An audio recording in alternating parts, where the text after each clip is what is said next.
I'm going to say good morning, Bakari, but I know it's probably, what is it, 8? Or no, I'm sorry, 6 at night where you're at? Actually, it's 4:30. Well, there you go. Nice. Hmm. About time for a beer. Well, Yeah. I'm very excited, Bakari, you and I were trying it last week and we got all the technical stuff figured out. I'm very excited to have this conversation because you are living and breathing the acquisition entrepreneurship, the entrepreneurship through acquisition. Not only have you done it, you're teaching it. There's a whole lot of stuff you got going on. And for listeners, Bakari, would you mind just giving everybody kind of just a flyby of like kind of your overarching, I mean, essentially your bio, and then we're going to go back and Sure. we're going to unpack the different things that you teach, how you've approached it, and what you're seeing in the marketplace these days. Sure. So I'm the founder of Grace Hall Capital, which is a firm I created to buy companies. We've completed a few deals so far. Earlier this year, I bought a burlap bag manufacturing company in partnership with a private equity firm. It's called NYP Corp. Has around 80 employees, operations around the United States. I hired a CEO who runs the company for us. Uh, the year before that, I completed an acquisition of an educational technology company in partnership with a family office. And so I've been in the acquisitions world. Separate from that, I teach the work of entrepreneurship through acquisition and search funds to MBA candidates at Cornell's Business School. And I'll be teaching my upcoming session actually in later this month. And so, yeah, that's the work I do. I'm an acquisitions guy and a buyer of businesses. Love it, man. You're living and breathing it, and you're doing it, which is like Mm, that. Like you're participating, you're doing it, and it's not always easy. But one of the things I'm excited about of unpacking this is because I've had Walker Dive on the show a couple times, mhm. and there's a lot of talk out there, and a lot of the people I present to Bakari in the Vistage workshops or my association keynotes, they're always wondering more and wanting to know more about this space of acquisition entrepreneurs of like, Yeah. are they capable of running a business? Where do they get their money? Like all the Hmm. different things. And that's what I think is going to be exciting about this conversation. So let's talk about how you got exposed to this topic. I mean, you're around my age, man. So like you have, like, I think about what you've done with acquiring a couple of these companies and the size of these companies too. It's not, you didn't Yeah. just go buy the plumbing shop down the road. Like this is like a Yeah. sizable 8-figure business. So where did this concept, Hmm. fall into your perspective? Yeah. NYP Corp is that deals around $30 million. The educational technology company is of a similar size. So yeah. But I came and got introduced to this world through an interest that I had in entrepreneurship, but I didn't have like a really good like startup idea. And so at the time, I was thinking to be an entrepreneur, that was the only route to do it is to do it from the stance that you're gonna have to start the business and come up with the idea on your own, find your own customers, find trustworthy employees to work for you. And I thought I was going to have to build all that. And I was a poor kid. I came from like a really poor background. So a lot of those resources to me weren't really available. And so it was like difficult to try to figure out where I would build that from. And just by sort of, I want to yeah, interrupt. go ahead. Oh, sorry, Parker. I want to interrupt you for a sec. Makes sense about like, hey, like, and I want to get into your mindset too back Sure. as you're thinking about like entrepreneurship. You have a desire to be an entrepreneur, but you don't have this idea. You're coming from a poor background, like you said. How did you think about money and business? And like, cause like Mm. now you got a couple 30 and $20 million companies. So your perception of money and access to capital probably shifted along the journey. How did you start thinking about it? Well, initially, I was aware that there were big, huge pools of capital that were available for people, but I had no idea how to access that capital. Like I knew that there were banks that Mm, were willing to give loans to people. I knew that there were investors who were investing in businesses, but um, I thought that the only way I could get access to that was to already be successful, already owning a business, already being in those circles. I didn't think that there was like a real path for me to be able to access that capital without that. And so which is why I felt like if I was going to do anything, it felt like I was going to have to start everything basically from scratch. And so as I was like, as Mm-hmm. I'm sitting there sort of exploring this as a challenge, I came across the concept of a leveraged buyout, just, through personal reading and personal finance books. Like I just kept seeing like the phrase, like, you could buy your own company or something like that. But Yeah. the truth was, it was this acronym LBO that I didn't know what it was.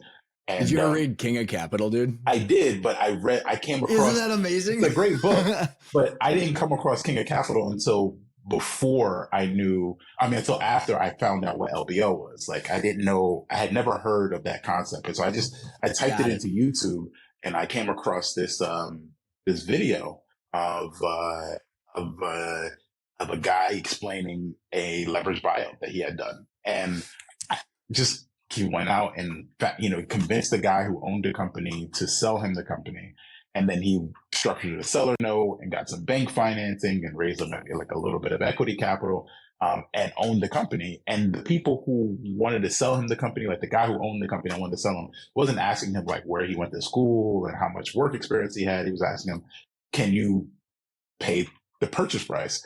And when he went out to the banks and he went out to investors, they also weren't asking him about all of his academic pedigree and whether or not he was connected to this person and that person. They just asked him, how successful is this business? And asked him just like Can granular you pay questions the about the loan company. back, right? Right. And so I started to realize that this was a route for me to get access to those pools of capital that I mentioned, that didn't require me to have like all of this like associated pedigree. I just needed to be able to convince some people to, one, be willing to sell me a company, and two, people be willing to finance my acquisition. And so that's when I realized like it was a route for me, and I started taking advantage of it.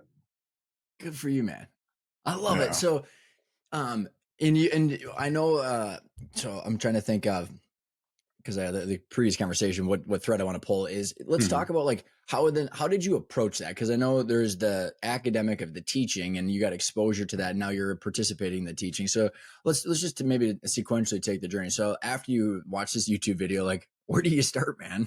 And Yeah. did you believe you could run a business because structuring a deal, and that's what I want to get into. That's where I was going with Sure. my thought, Bakari, is like, when we get into, we don't have to do it right now, but structuring deals and doing deals compared to operating. I do want to get into that, but like, did you believe that you could run the business, or what Hmm. was your thoughts around your ability to do that? And then what did you do after you watched that YouTube video? Yeah.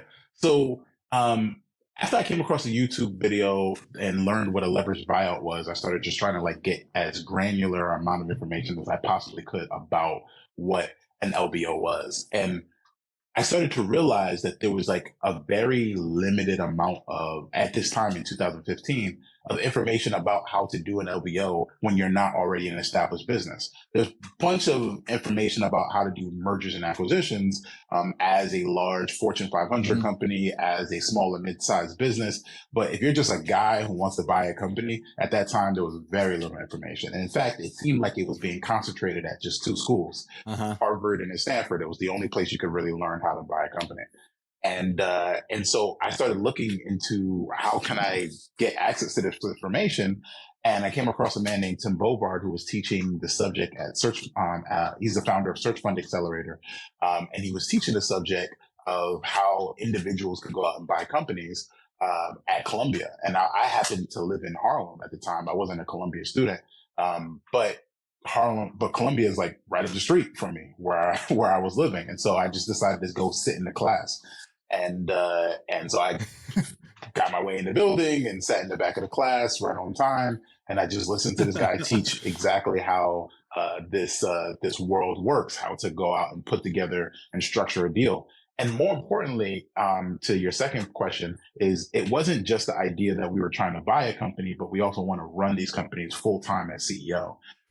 Sort of the theory there being that there are guys who have been operating businesses for like generations, and the success of those companies has made it possible for their children to live great lives outside of that company. So sometimes the son is a doctor, the daughter's a lawyer. They have entire practices and lives that are separate from dad's burlap bag manufacturing company, for instance. And they're not going to go and take over that business just because dad is looking to retire.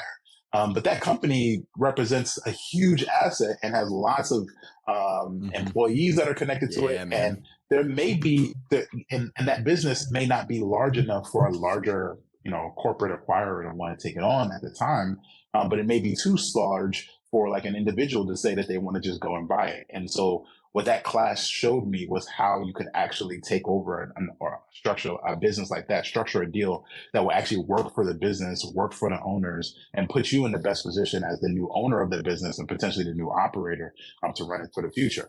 And the idea there being that, unlike a startup and or like a turnaround, these are businesses that have been around for such a long time. They have locked in customers. They have great relationships with their suppliers.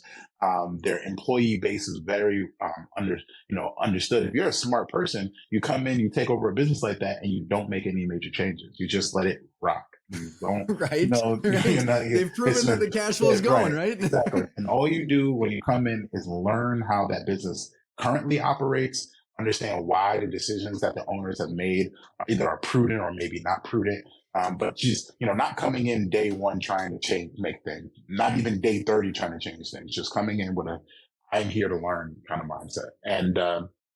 And so for me, that was very comforting because it meant that, as a smart person, I didn't need to come up with like the new business strategy and the new marketing approach. I just needed to find a good business and a good growing industry that didn't have major threats to it that I could purchase for a good price. And so that goal was very clear and concise. And from there, I was able to take it forward.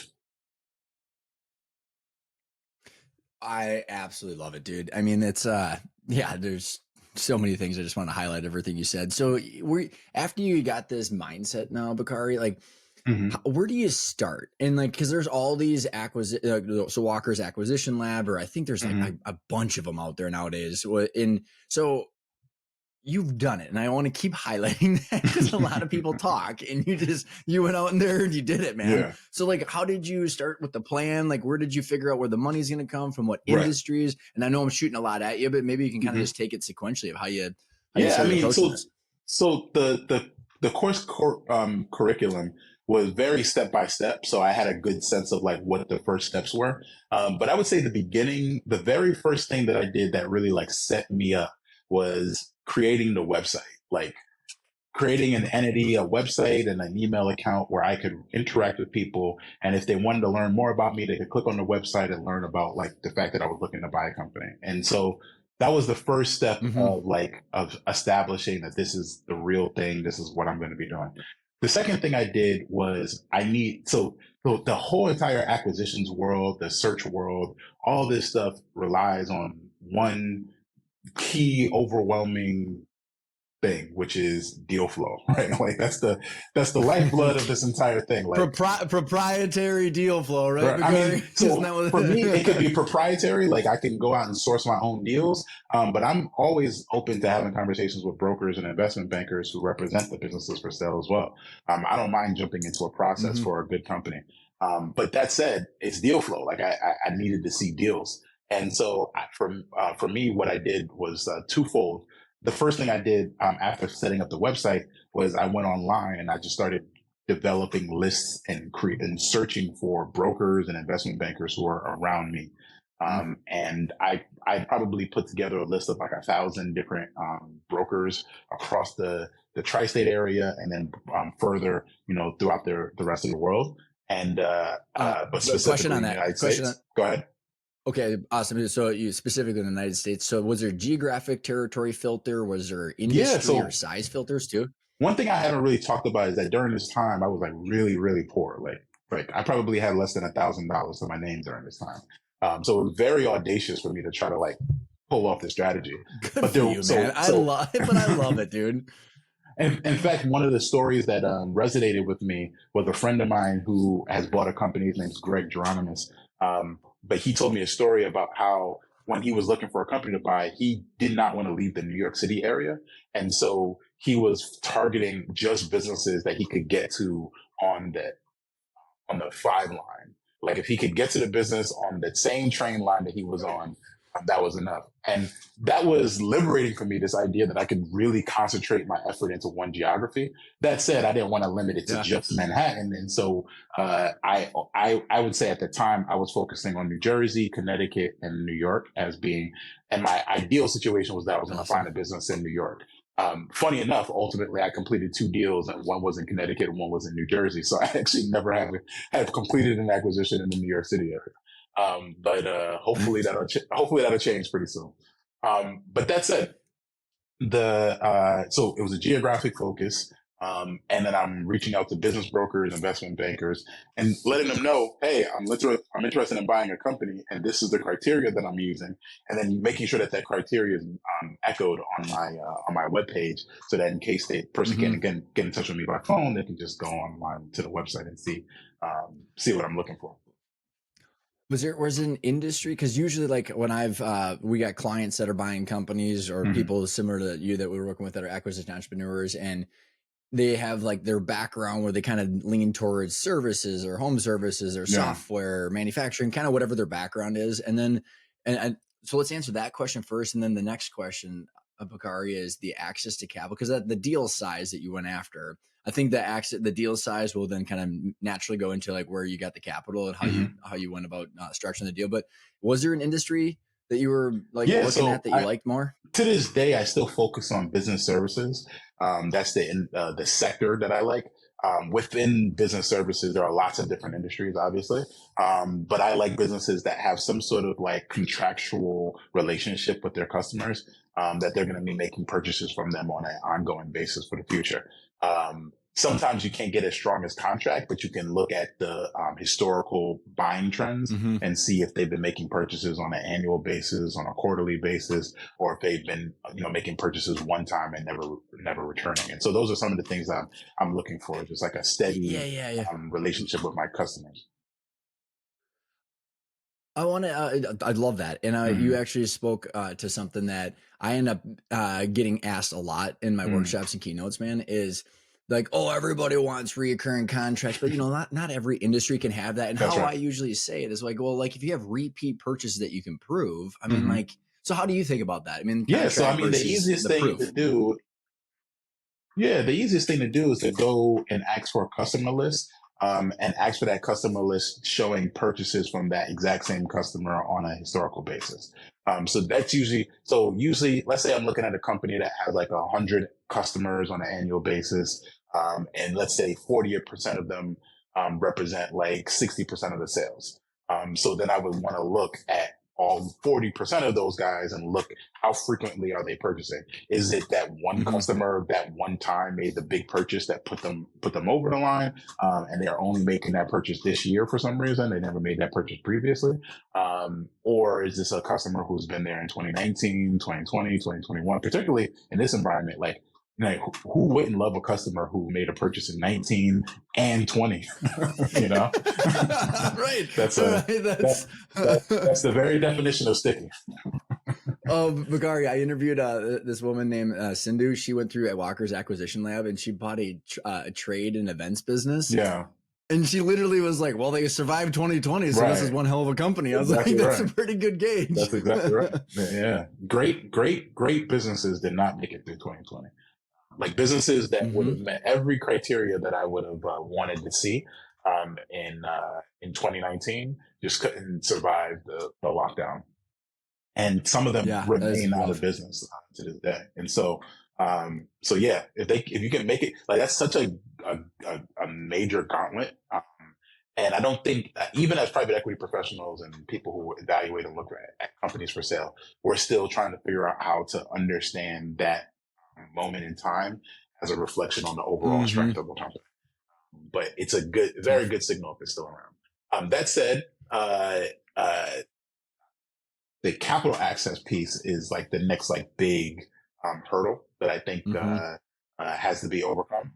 And I think, funny enough, like the thing that inspired me to know that I could do this was recognizing that at the time I was targeting businesses that had around $1 million in annual profits. And you can generally purchase those companies for somewhere in the area of like 4 to 5 times their adjusted EBITDA. which means on a high end, we're talking about like a $5 million purchase price for a company that makes $1 million in profit. Mm-hmm. Um, the the SBA will loan you up to $5 million on a business that makes sense.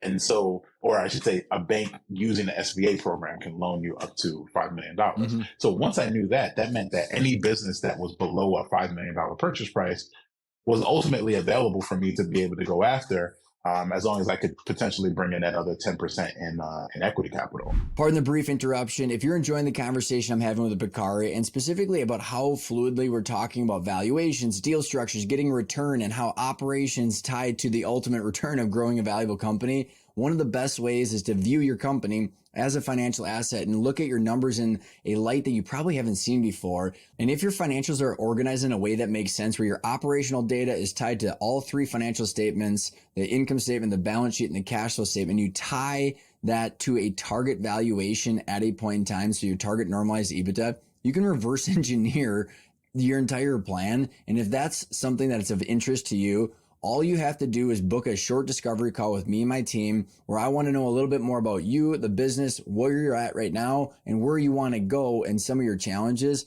We'll walk through our offering of the financial dashboard offering versus the CFO services. And if it's a good fit, we offer a complimentary financial assessment where my team will plug in our financial dashboard, analyze your numbers, and then come back with our thoughts and a view of the dashboard. In the spirit of trying to figure out whether it's a good fit to work together or not. There's no obligation, but it all starts with a discovery call and then a potential complimentary financial assessment if it's a good fit. Thanks everybody for tuning in, and I hope you enjoy the rest of the interview with Bakari. Bakari, when you think about access to capital and the size deals that you got done, I think one of the big limitations that I've seen a lot of people go through, especially like, dude, you grew up and you said you had $1,000, right? And here's, it's like, hey, we got a $5 million purchase price. So you're like, okay, I can see how I can get some debt, but then you got to have 10 to 20% down. So there's this like access to capital, the pool of capital that you were talking about. Like you already kind of had that mindset. So an SBA loan will top out at $5 million. So you have a $20 and a $30 million company. So why don't you just shift us to the mindset of how you started thinking about accessing that capital once you understood the SBA loan and how that led to where you eventually ended up? Sure. So, the even with the SBA loan, as you recognize, there's that 10% that I have to bring in the form of some equity capital. And once I better understood that the actual economic opportunity that comes along with the type of deals we do in the $5 million range, if you buy a company that's generating $1 million a year in profits, and you buy it for 4 times that number, the business inherently, as long as it's able to maintain that $1 million a year, has an internal rate of return of 25%, which is 3 times higher than anything you get in the stock market, right? And then when you add in, when you add in leverage, it only just accelerates that return, because you're bringing down the amount of capital you actually need to execute the acquisition. And so investors will sometimes line up to participate in transactions like that, particularly when they're connected to somebody who has integrity and is ethical and all those types of things. And so that was the identity I was trying to embody as somebody who was completing that type of acquisition so that I could attract that type of capital. Love it. And I proactively started building my network through this organization I founded called the Alternative Investments Club of New York. It's a group of now like 5,000 members. Whoa, and nice, dude. And every Tuesday for 2016 until about the pandemic, I would host events every Tuesday at the 4040 Club, which is Jay-Z Sports Club in Midtown. And I would bring like 40 or 50 entrepreneurs and investors who are around the New York City area. And we would just talk about different deals that were available to invest in. Man. I freaking love it. Yeah. I love it.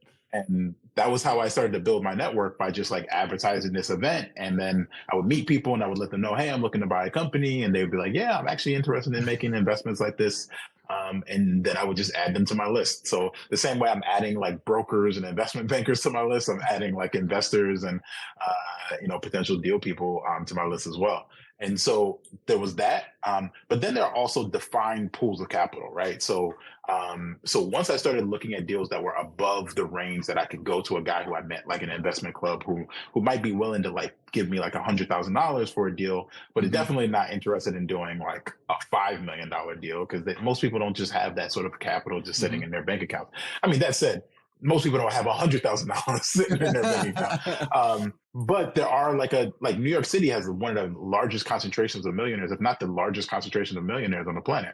And so more often than not, you'll bump into people who have like an extra, 10, 50,000, $100,000 they're looking to not deploy that just specifically into the S&P 500, but are interested in taking entrepreneurial opportunities with investors. And so with entrepreneurs, and I saw the group as being a way of bridging the gap. So it wasn't just like I was coming there and everybody was just like listening to me. I was inviting entrepreneurs who had their own projects that they were looking for funding for as well. So, if you were working on a movie, if you were working on a startup, if you were working on buying a piece of real estate, if you were working on just anything that was like an investment and it had an opportunity for a return, that was the space that you could come and meet investors who are also interested in backing those types of projects. And so that was how I built my network over time. And I so love it, man.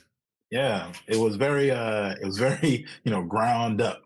And so How did you, Bakari? How did your mindset around money, business, access to capital, and just wealthy people in general, did it change or evolve over that journey? I think when I was very young, by young I probably mean like 18 to 20. I think I had a conception that there were ways to affect change in the world that had nothing to do with capital, and that and maybe that wealthy people were like hoarding money. And I didn't have anything like necessarily against like wealthy people, but just like that wasn't like an aspiration of mine. I didn't think that was like a good use of time to focus on like building your net worth. And funny enough, as I was making the transition to being more of a capitalist and a person who was looking to buy assets, I came across a story by this philanthropist who was being asked by Bill Gates to give to the to sign the giving pledge. I don't know if you know this story. Yeah, the 50% or more. Yeah, exactly, right. And this philanthropist said that he wouldn't sign the giving pledge, which was like surprising, right? Like he's a guy who like does work in giving away money. And Bill Gates did something. This is all like recorded via email. Bill Gates did something that was really unusual to me, where like this guy turned him down, and Bill Gates like sent this like really long email, like explaining all the pluses and reasons why you should, and really trying to like convince this guy to do this. And it's like Bill Gates, like you would think like if Bill Gates asked you to do something, more often than not, you're going to say, yeah, particularly if it's just like something good, like signing a pledge. And so the philanthropist returned an email and basically said at the top of the email that he didn't want to like re-engage this conversation. Like, thank you very much for the email. But he was willing to give him his notes on it, which was that he said, Bill, you being a liberal, feel like you can change the world far more than I believe is possible. I would say that I think the world is in a much better place because you spent your 20s trying to build computers and building a successful business, which can make money, which making money, which is a very, very difficult thing to do. I find it to be far harder than most people appreciate. And then he said, never forget, those who don't make money never become philanthropists. And I was like,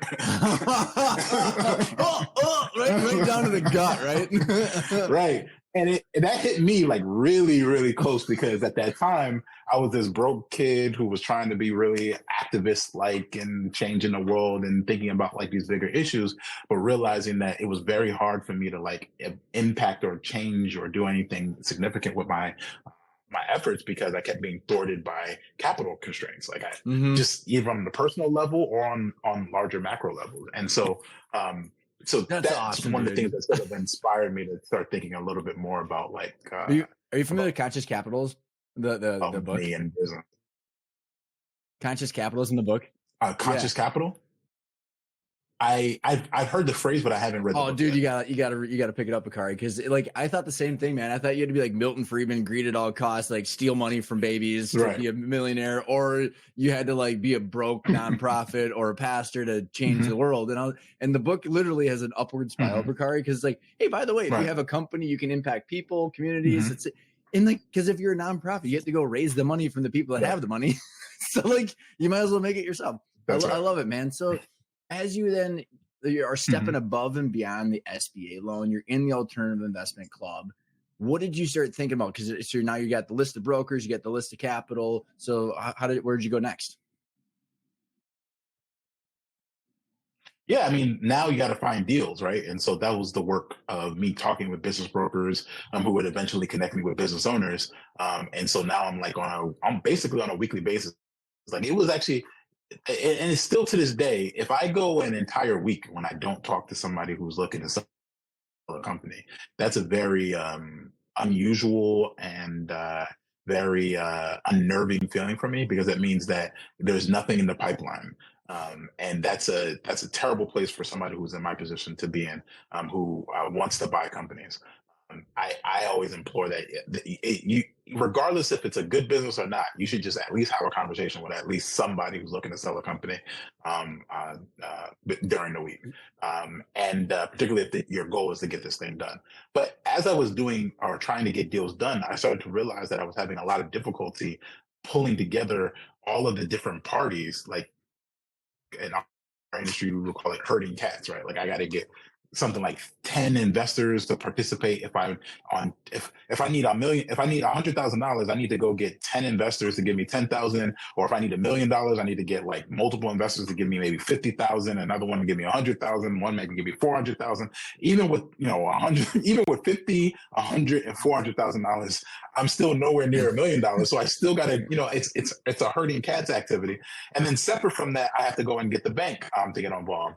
And I have stories of times when I was pulling all of those parts together, and then at different points in the process, different people would hop out, right? An investor will say, "Hey, I'm so sorry. I know I gave you the commitment for this amount of money, but I got to go deal with this thing." And they're not saying it from like a position of like they don't trust me or that they don't actually want to do the deal. But sometimes like real life pops up when you're dealing with Mm-hmm. people who are investing like $50,000 to $100,000. Like there Or are just other people in needs general, for that right? capital. These are not like unlimited. Right, exactly. And then banks that would drop out. Hey, we really love this business, but then we decided that we don't really like businesses that are down the street from us anymore. We only want to invest in businesses that are way, whatever a lender would say to get out of a commitment. Uh, cool, And Bakari. so and I want so to make a comment because I I think so what you're navigating that process. oh sorry, I think there's a little bit of a lag. Is that like what I think is fascinating No, no, is no, no, no. the what you said is I think it just needs to be highlighted that real life is always happening. Like banks, well, Silicon Valley Bank, all the stuff that was going on, it might not Hmm. be about you or about the deal or anything. I mean, how many banks have commercial real estate ticking time bombs sitting on their balance That's right. sheets right now? And so like I think it's super helpful for anybody that's desiring to do Hmm. this. You can't stop, right? Yeah. That's exactly right. That's exactly right. And so that was the experience. Is like real life. You're navigating all of these different processes as you're trying to like get a deal done. Ultimately, as I started to realize this challenge that I was having around herding cats, I started to notice when I would step up and higher purchase prices. Right, if I'm looking at a business that requires a $12 million purchase price, or a $15 million purchase price, or a $20 million purchase price, the pools of people who could actually participate in those transactions started to become smaller and smaller and smaller. But it also meant that I could go to people and potentially get the entire capital strap that I needed. So rather than going to multiple people, I could just go to one investor who could give me all of the money for the transaction. Now, in exchange for that, I have to give up things like control and my, there are different like pieces of the structure that I may have to sacrifice. But I do get to have the win, and I've gotten a deal done or multiple deals done, and And the best thing about that is it makes it possible for me to do the next deal. When people say, "Hey, who's Bakari?" They can say, "Yeah, let me call up the guy who did his last transaction and the guy who did the deal before that, and figure out what's going on with that business." So it gives me a sense of credibility in the marketplace that I wasn't able to survive on before because I was still trying to get the transaction done. And so for me, that's what I noticed as I started stepping up higher and higher, and it's been successful for me. Dude, I love it. I love it so much. So I want to because I want to make sure we save some time for your education and your teaching now. But Sure. before we get to that, Bakari, is so with these deals that you've done, so because you had mentioned that you're always looking, you want to keep looking for the next deal. So like, what's your overall goal? Like, how do these couple companies fit into your life goal, your target equity? Like, what is it that you're trying to build, and how do they fit into your big picture? Sure. So for a long time, I was just trying to like get out of poverty. Like that was like the goal, right? Like Fair enough, I my had friend. I had $1,000 to my name. I felt like I should probably have more than that. And so, but more importantly, and by like get out of poverty, I meant like really like putting like a massive distance between me and the potential of even falling back into poverty, right? Like I think an easy way to get out of poverty for anybody is to go and find a job. And Milton Friedman, as you mentioned, would probably be the first person to say, "Yeah, just go get a job. You get out of poverty." Bootstraps, That's man. true. The problem is exactly, but the problem is that once you get a job, the only thing you really accomplish by getting the job, depending on the type of job you get, is now you've delayed poverty, right? Like the moment you lose that job, like you're right back into whatever that environment was that you were in, particularly if you haven't saved any money and you don't have any assets that are supporting you. And so you're always just one, like Americans know, the statistics are clear in America. Like most people are like a one paycheck away from destitution. And so I wanted to put like, I wanted to just solve that for good. And, I love and it so so that's much, what, man. yeah. So that's what the idea of like going out and buying an asset was for. It was to make sure that there was like a real engine of growth building behind me, separate from my own labor and all that type of thing. Then the next consideration was, do I want to run that company as CEO, or do I want to buy multiple businesses and have like a hold co or private equity firm type model? And so far it's been operating as like a hold co where I have like assets that are in it. But I started this work for the potential of buying one company and running it as CEO. And so when I'm talking with business owners, I'm usually still coming from that position. That's where I'd like to still be. And what's played out is that, you know, in our first deal, we decided to keep the CEO in place who was running the company previously. On this one, we decided to hire a CEO who had more experience in textile manufacturing than I did. And so that's how things are played out. It's not clear that the next one that's how it's going to play out, but who knows? Maybe like right now, as you know, I'm in Istanbul, Turkey. A month before that, I was in Spain. A month before that, I was in Greece. A month before that, I was in Cape Town, South Africa. You can't really like live and travel like this when you're operating like a full-time like business that's manufacturing things, right? But if you have Yeah, I right, love it. but if you have somebody who's in that, my question is, why in the hell would you want to run a manufacturing company? You've figured out how to move capital around and herd cats. I mean, I say that tongue in cheek because, like, I mean, there is a lot of noble reasons to run a company, but I mean, you've got to the point, like, dude, probably 80% of the listeners on this podcast, Bakari, are trying to figure out how to hire a CEO, get out of their own company to like have the options that you do, and you just hop skip. I mean, you went from like the $1,000 to like traveling around with a computer. It's freaking awesome, man. So, like, what's the is the bigger goal then? Because you had mentioned you got to be talking to at least one person that wants to sell a week. Is the goal with the investors? I'm curious on like maybe the corporate structure. Is it like a hold co where you raise money, or are you doing like special purpose vehicles or direct investments per entity? Like, how does the overarching umbrella look? Yeah, I mean, right now it's a hold co. So I own NYP Corp and interest in different businesses, and that's the entity. And there's a different corporate structure for each deal that I buy, or different investment structure for each company I buy. And so as I said, like my frame when I'm having a conversation with a business owner, and that would include the people who are listening in this audience, who, if you say, hey, there are people who are thinking about trading my life for theirs, I'm interested in trading my life for theirs. Like I still want to be in Yeah. that operating role. So that, feel free to reach out to me and we can have that conversation. But yeah, I'm having conversations with business owners just from the perspective of I'm looking to buy a company and run it full time as CEO. How it ultimately plays out is sort of dependent on multiple factors, right? Like if I'm looking at a business that is way too complex for me to run as a first time CEO, then it makes it a lot of sense for me to go out and find somebody to step in and play and take that role. And then sometimes you'll find a business that's actually pretty good and it's being run by somebody in their early 40s. They're not necessarily looking to retire, but they need additional access to capital, and I can pull together that capital team. And make a space for a business to actually be able to accelerate way beyond where it's been, which means they don't actually need to leave the leadership chair. They can stay in that chair and run it, which is how things played out in my previous deal. And so, It's awesome. so yeah, that's the approach. I love it, man. It's so logical. I freaking absolutely love it. So, now, like, you're teaching this stuff too. So let's unpack what you're teaching and why are you doing that? Yeah, the reason I'm teaching is I just felt like it was an interesting sort of piece of poetic justice. This idea that there was a course that I sat in when I was at Columbia, like sort of sneaking in the back of the class so I can learn the subject. And now I'm at the front of the class at Cornell, teaching the subject. So I had wanted to play that role from almost since the time I left the class. Like I wanted to at some point be respected enough in my industry that significant institutions would be interested in hearing me share my feedback with and my experiences with a group of students who would be interested in doing what I'm doing.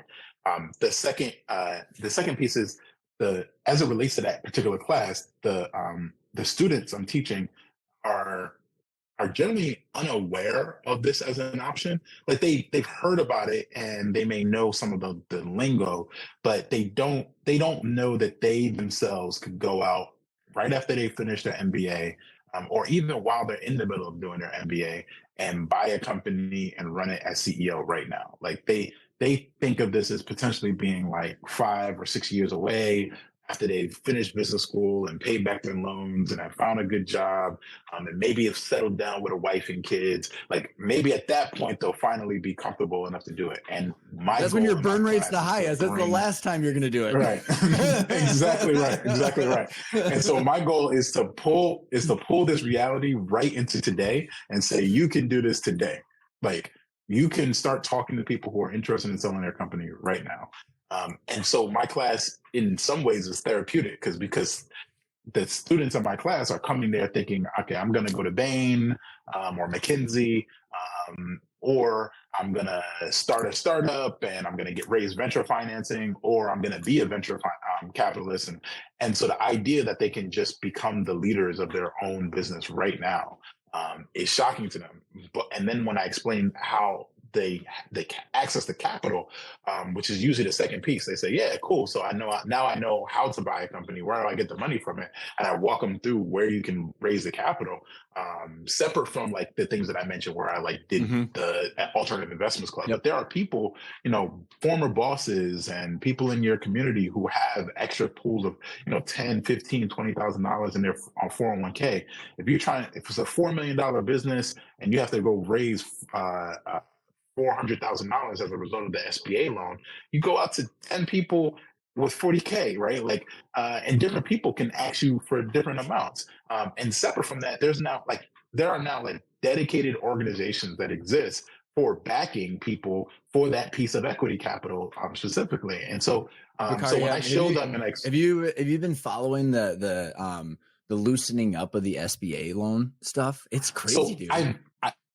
I've heard about it, but I haven't actually looked into dude. So the whole changes. Man. I had he literally has the license plate called the SBA guy on his car. He's done like 600 deals or something like that. But I believe, and what's his name? His name is John Thwing. He works for Live Oak. He's a local minister. Oh yeah. I know that name. I know that Yeah, name. Yeah, shout yeah. out for John. So he has been doing a couple of the updates, and I know these are rolling out. But you don't like if you sell, you don't have to relinquish control. It doesn't have to be a full buyout, so Mhm. you can almost do more of the creative deal structures. So all the stuff that Yeah, you had to get above that that was 5 million. completely impossible. That's exactly Yeah, right. dude, it's like Yeah. you can almost use the SBA loan almost as like this little fund mechanism potentially. Wow. Caveat Hmm. to potentially, Yeah. but so You have to one of find a the bank that's willing to work with you on it. right, or Yeah. like, and then like, but yet even the seller who might just want a liquidity event and maybe get out of the role or whatever, like Right. more options and more flexibility. So one thing, That's great to Bakari, hear. that I have I've noticed from my experience of exposure of privately held business owners and all the stuff that I do is the access to capital, definitely a big thing, because these are people that started and they started working and then they got the cash flow and it just got to this point. Like they didn't go right to the top of the capital pool like you did. And I think one of the biggest things outside of this, the access to capital, because I think people get exposed to that as they're just growing naturally, Mhm. but it's this Mhm. massive gap in understanding of how companies are valued. Because it's very Yeah, difficult for you and I, if you and I are buyers and sellers, it's very difficult for us to trade if we don't agree on the value, right? So like, and we have to that's true. therefore understand the value. So what's your experience of talking to business owners that want to sell and talking to these Mhm. students about just the overall understanding of valuations? Yeah, so I would say there are some rules of thumb that I play by. These are not necessarily like strong and hard rules as it relates to valuation, but they're things that tend to be true more often than not. Which is that the business is generating a profit level of like somewhere between like 100 and $400,000 in annual profits. It'll generally trade for something like 2 or 3 times that number, right? So you could probably buy a business that's making $300,000 for about 600,000, maybe $700,000. If you're paying much more than that for a business that generates $200,000 in a year, there's probably something very, very interesting about it. Like it might be like a technology business that's very, very proprietary. But other than that, there's very few reasons to pay, $2 million for a $200,000 a year landscaping I business. want to watch your you face. know, I want to watch your face when I tell you that I talked to a vet that got Mm. 27 times EBITDA from a private equity firm. Wow. Now that said, no, that's possible, and that's what I was going to say. Like there are definitely places, but at the But the thing lower is, end of like, the but you and I can both. But don't you think you and I can both agree that's insane? Like, you know what my first reaction it was, Bakari? depends. But I said it depends, and what I said It is, depends. do you have the cure for horse cancer? And the answer was no. And I was like, well, what the hell Mhm. is this? And it's like, well, all the vets are old. And Yeah. I'm like, well, you're gonna wait 27 years for your money back. Wow. I would say if there was any justification for a 27x multiple, it would be a combination of two things or maybe three things. The first is probably some form of like super delayed payment, right? Like overly delayed payment. The second thing is that Are you talking about potentially like earn that out or they're seller's note is what you're yeah, talking about, right? exactly. More often than the earnout. And then I would say it's probably going to be some form of a technology business. If it's not a technology business, I'd be very surprised by it. And then more often than not, then they were not actually valuing this business off of its EBITDA. They were valuing it off of its gross profit and its revenue. And so they're making a revenue multiple, which is sometimes much lower than doing on an EBITDA multiple, right? So if I'm buying a business that makes, as I mentioned, like a $200,000 a year business, but they're making like $400 million in revenue, you know, Yeah.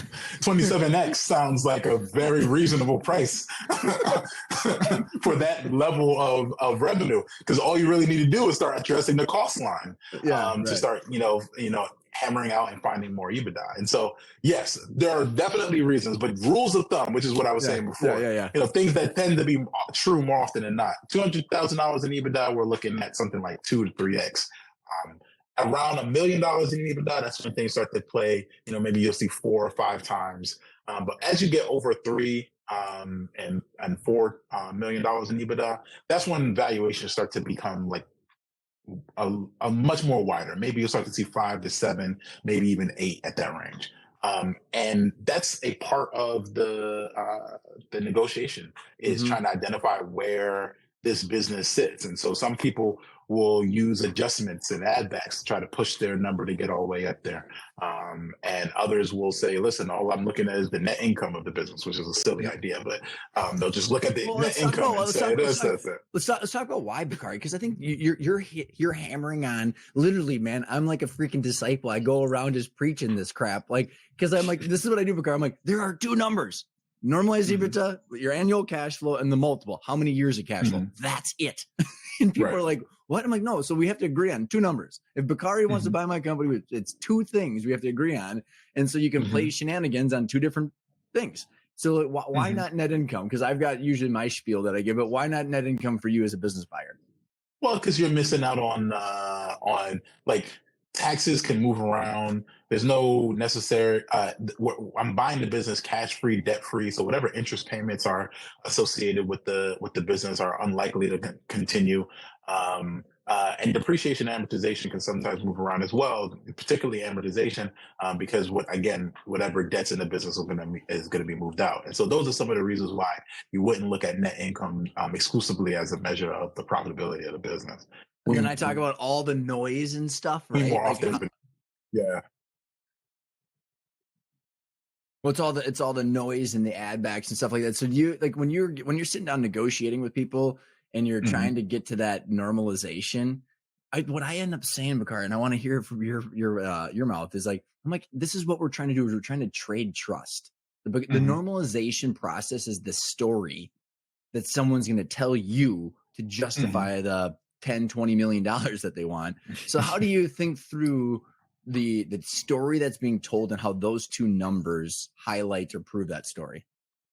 Yeah, I mean, for me, like, I ultimately am trying to get the business for a price that makes sense. And more importantly, I'm trying to make sure that the seller at every point of the transaction feels like this is something that they want to do and that they're not being shortchanged at all, that they feel like they are getting the absolute like highest value that they potentially could get in the market relative to their willingness to wait and negotiate with somebody else, right? Like I think most sellers are aware, regardless of when they sell their company, that if they continue holding their business for a longer period of time, or if they open up the universe to more buyers, that there is a higher quote unquote offer out there. That's true. There are definitely people who are going to give you wild offers.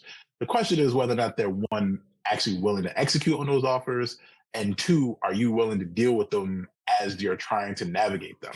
And so I want, for the most part, the sellers to feel comfort with me, trust that my word is my bond, that when I make an offer, that I'm not planning to there's a real practice in our world where people will come to a business owner and give them an offer that makes absolutely no sense on paper. It makes no sense. And the seller will be so excited. They'll be like, yeah, absolutely. And they'll sign that agreement because it doesn't make any sense.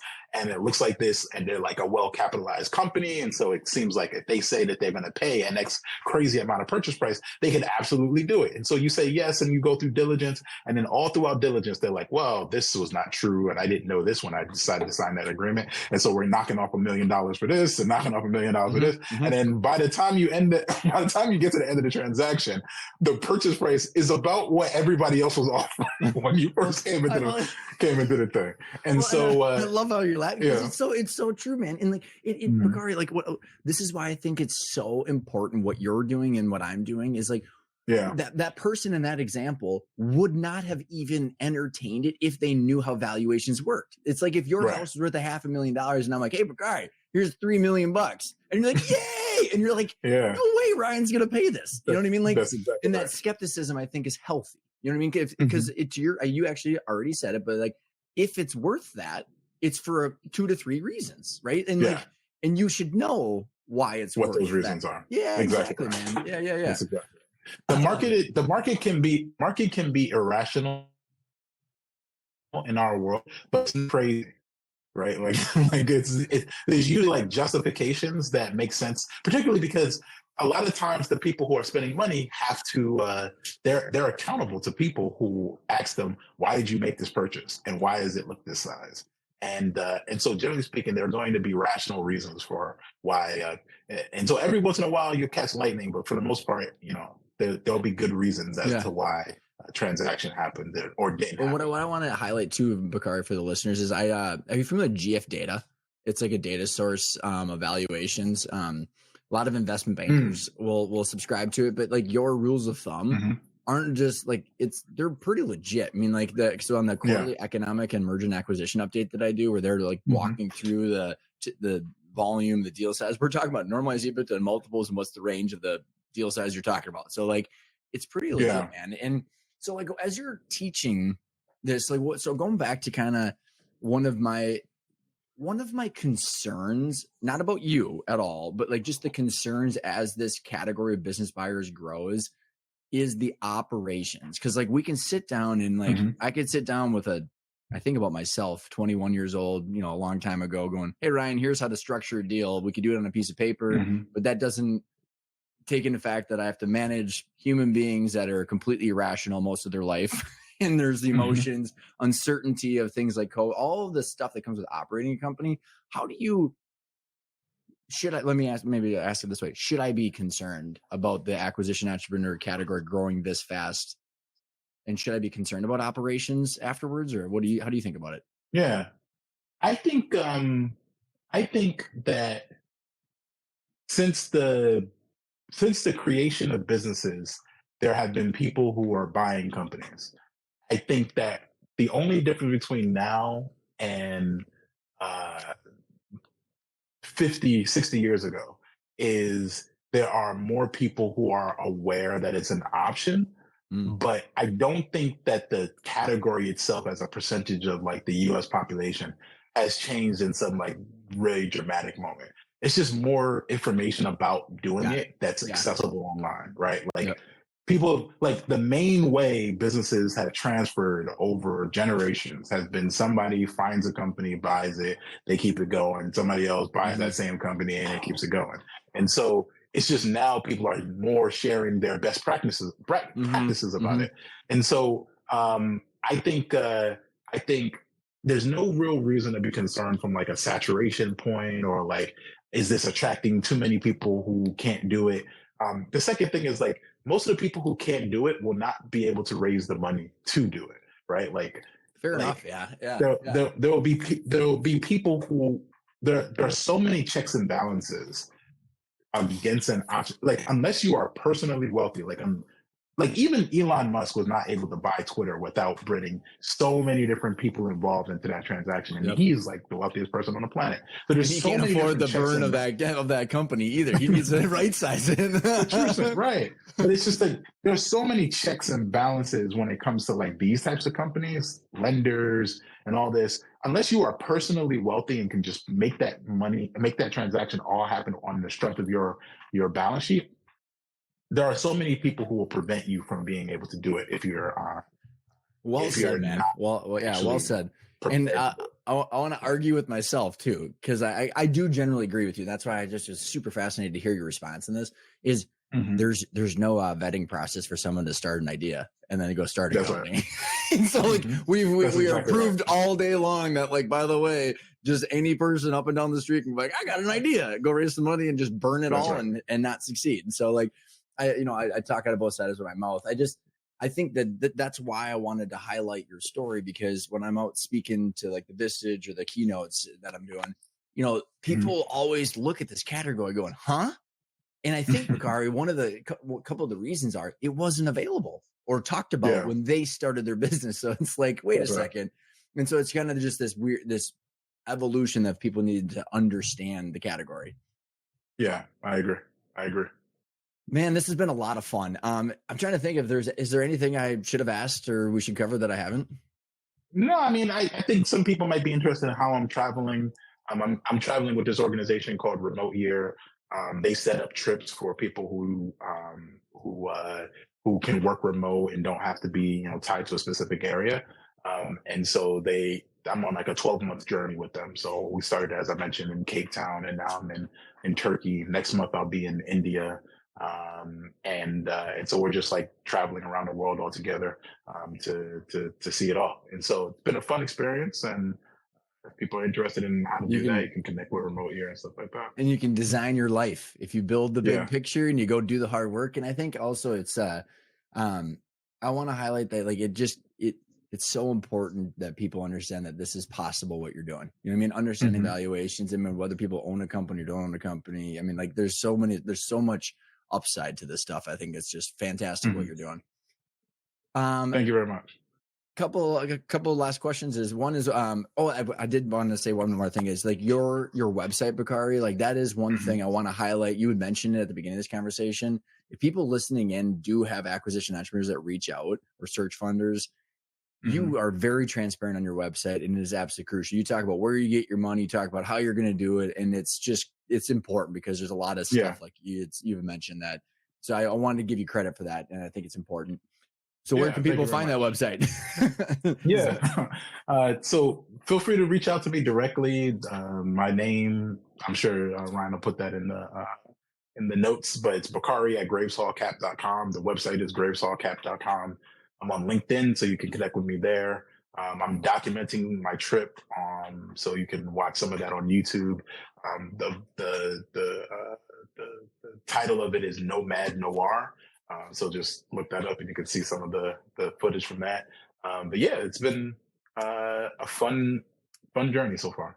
It's awesome, man. The last question for you. I love to ask people what the word intentional means. It's the name of the show. And I've synthesized hundreds of people's comments Hmm. about it. And what does the word intentional mean to you? I think it means being very clear about your goals and putting determination behind accomplishing them. And Love so, it. yeah, that's what I would say. Keep herding those cats to get what you want, right? Yeah, Bakari, thank you so much for coming on the show, man. I really enjoyed it. yeah, I agree. Thank you so much. Wow, Bakari's the real deal. I have such mad respect for him. He just went and got what he wanted. He had a clear vision, and then he took that purposeful action to go get it.